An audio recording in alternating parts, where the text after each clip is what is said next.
Cérebro. O cérebro é geralmente considerado a coisa mais complexa do universo. Pense-se a ele como o cockpit de um avião, onde os pilotos trabalham para controlar o corpo. Da mesma forma, o cérebro é o core do sistema nervoso central inteiro e é responsável por processar todos os aspectos do corpo, incluindo nossos impulsos nervosos, emoções e pensamentos. O cérebro é um uso de energia absoluto, tomando quase 25% da energia do corpo, apesar de tomar menos de 5% do peso total. E em casos de doença ou perigo, ele fará qualquer coisa, e eu quero dizer qualquer coisa, para salvar-se, até mesmo ao custo de outras partes do corpo. O cérebro é dividido em hemisférios cerebrais à direita e à esquerda. Ele também tem 3 partes principais, o cerebrum, o cerebelo e o cérebro. Como a maior parte do cérebro, o cerebrum é responsável por coordenar o movimento e regular a temperatura. O cerebelo ajuda com a balança e o cérebro controla as funções básicas da vida, incluindo consciência, respiração e sono. Sem o cérebro, o corpo inteiro cessará de funcionar, porque um órgão não enviará sinais para os outros sistemas para fazê-los funcionar. Até mesmo algo tão simples como respirar depende do cérebro, o coração. Se o cérebro é o cockpit do corpo ou o centro de controle, o coração é o motor do corpo. Assim como um navio ou um avião não pode funcionar sem um motor, o corpo não funcionará corretamente sem um coração, porque ele é responsável por empurrar sangue para o resto do corpo. O coração compõe 2 câmaras chamadas átrias e 2 câmaras inferiores chamadas ventrículas. O que acontece é que a sangue flui para o atrião direito das veias e flui para o ventrículo direito. A sangue flui para a artéria pulmonar para alcançar as alunas, colocando oxigênio no sangue. O sangue rico em oxigênio viajará através das veias pulmonares para alcançar o atrião esquerdo e o ventrículo esquerdo antes de ser empurrado através de uma artéria para diferentes partes do corpo. Daí, se torna um processo de limpeza e repetição, permitindo que o sangue retorne ao coração através do atrião direito para obter sua dose de oxigênio antes de ser redistribuída para o resto do corpo. Pulmão. O coração pode ser o motor que empurra sangue para o resto do corpo. Os pulmões injetam combustível no motor. Elas extraem oxigênio do ar respirado e depois oxigenam o sangue que flui do coração para o resto do corpo. Os pulmões são essenciais para garantir que as outras partes do corpo obtenham o oxigênio que precisam. Sem os pulmões, o sangue não será capaz de carregar oxigênio para o corpo. Isso pode, potencialmente, causar danos de órgão e falha. Os pulmões de uma pessoa também têm uma área de superfície para o intercâmbio de gás que é o tamanho de uma bola de tênis. Mas elas ainda são pequenas o suficiente para encaixar na cabeça de uma pessoa. O fígado. A função principal do livro é convertir nutrientes que o corpo precisa para funcionar. O fígado também é responsável por filtrar sangue que vem do tracto digestivo. Além disso, o livro também tem outras funções importantes, incluindo produção de bíceps para digestão, produção de proteína para a clotagem do sangue, ajudando o corpo a filtrar substâncias tóxicas e ajudando o sistema imune do corpo. O livro também é um órgão poderoso que pode se curar de volta ao tamanho original mesmo que 75% fossem cortados. E, porque as funções do fígado são relacionadas ao filtro de sangue, ele contém quase 20% de todo o sangue no corpo. Rins são um par de órgãos de forma de pão que podem ser encontrados bem acima das pernas, aproximando a perna da pessoa. Quando o sangue flui para os rins, eles os filtram para a urina, usando unidades de filtração chamadas de nefrons. As toxinas é depois lavado do corpo através da urinação, fazendo com que os rins sejam importantes em remover todos os produtos danosos do sangue no corpo. Todo mundo nasce com 2 rins. Uma é suficiente para filtrar o sangue suficiente para manter o corpo inteiro funcionando normalmente. Isso explica por que muitas pessoas doam um de seus rins. Baço. Baço é um órgão encontrado na parte superior do peito. Seu papel maior é proteger o corpo removendo células de sangue mais velhas e outros objetos estrangeiros do sangue. Basicamente, o baço é similar ao sistema de filtração de ar do seu carro, que filtra substâncias estrangeiras e fumês danosos do seu carro. Em vez disso, o esplênio removerá células velhas e danadas e garantirá que só sangue saudável circula no corpo. Vesícula. A vesícula é um órgão de forma de peixe pequena encontrado na parte superior do peito, perto da gídia. Enquanto não é um órgão vital, a vesícula trabalha com a vesícula responsável por guardar e liberar a bílice que a produz.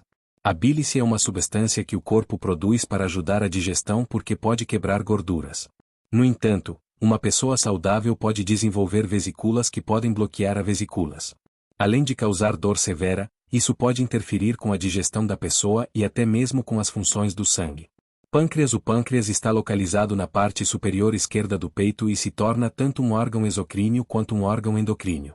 Um órgão exocrino secreta hormônios para os ductos, enquanto um órgão endocríneo secreta hormônios para os veículos sanguíneos. Como um órgão exocrino, o pâncreas produz os enzimas necessários para a digestão alimentar. No entanto, como um órgão endocríneo, o pâncreas produz e libera insulina, o que permite que o glucose no sangue seja usado para energia. Isso o torna importante em regular o açúcar sanguíneo e prevenir a diabetes. Estômago. O estômago é um órgão no topo do abdômen responsável por quebrar e digerir comida. Dentro do estômago, há enzimas que digestam comida. Um exemplo é o pepsino, que quebra proteínas e as converte em aminoácidos, que são os blocos de construção das proteínas que o corpo produz. O estômago também guarda o quime, que é comida misturada com líquidos do estômago. O quime permanece no estômago até se mover para os intestinos. O estômago constantemente expande e diminui dependendo da comida que a pessoa ingere. Por exemplo, comer uma comida enorme na manhã permitirá que o estômago expanda para acomodar mais comida depois do dia. É por isso que aqueles com apetite grande tendem a ter estômagos maiores que já estenderam além do tamanho normal. No entanto, o tamanho do estômago não é relacionado com a pessoa. Então, mesmo se uma pessoa grossa perder peso, o estômago não diminuirá para acomodar o novo peso do corpo. Intestinos. Intestinos compreendem dois intestinos diferentes, o intestino pequeno e o intestino grande. Esses órgãos são tubos que filtram arromaço, absorvem água e digestam comida. Comida que já foi parcialmente digestada passa através do intestino pequeno. Ao contrário da crença popular, a digestão e a absorção da comida não acontecem principalmente no estômago. Em vez disso, a maioria acontece no intestino pequeno. O estômago é principalmente responsável por quebrar e guardar comida antes de passá-la para o intestino pequeno. Após a comida ser digestada e quebrada pelo intestino pequeno, ela se torna fezes, ou cocô, que viaja através do intestino grande. O cocô pare no recto antes de ser expulsado do corpo através do ânus, também conhecido como tubo.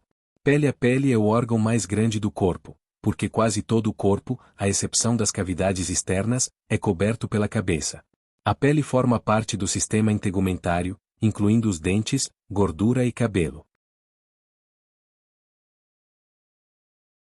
O papel do sistema integumentário é regular a temperatura do corpo, protegê-la dos perigos externos e produzir vitamina D. A pele é composta de 3 camadas, que incluem o seguinte: a epidermis, que é a camada mais externa da pele, a dermis, que é a camada medial da pele, e a gordura subcutânea, que é a parte mais profunda da pele. Pessoas de diferentes países do mundo têm cores de pele diferentes por causa do melanina, uma substância que a pele produz para ajudar a proteger o corpo dos perigos do sol. A melanina também escurece a pele, então, em partes do mundo onde o sol brilha mais brilhante, as pessoas têm pele escura para proteger seus corpos do sol. Olhos. Como órgão sensório, os olhos são principalmente responsáveis pela visão. Dizem que os olhos são a janela para a alma de uma pessoa, mas é ligado ao cérebro em vez, porque há uma correlação direta entre os dois órgãos.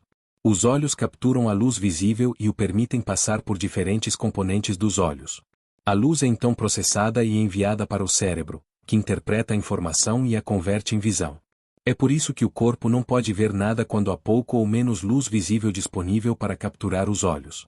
Desde o dia em que uma pessoa nasce até a morte, os olhos permanecem do mesmo tamanho e nunca cresceram ou diminuíram. Orelhas.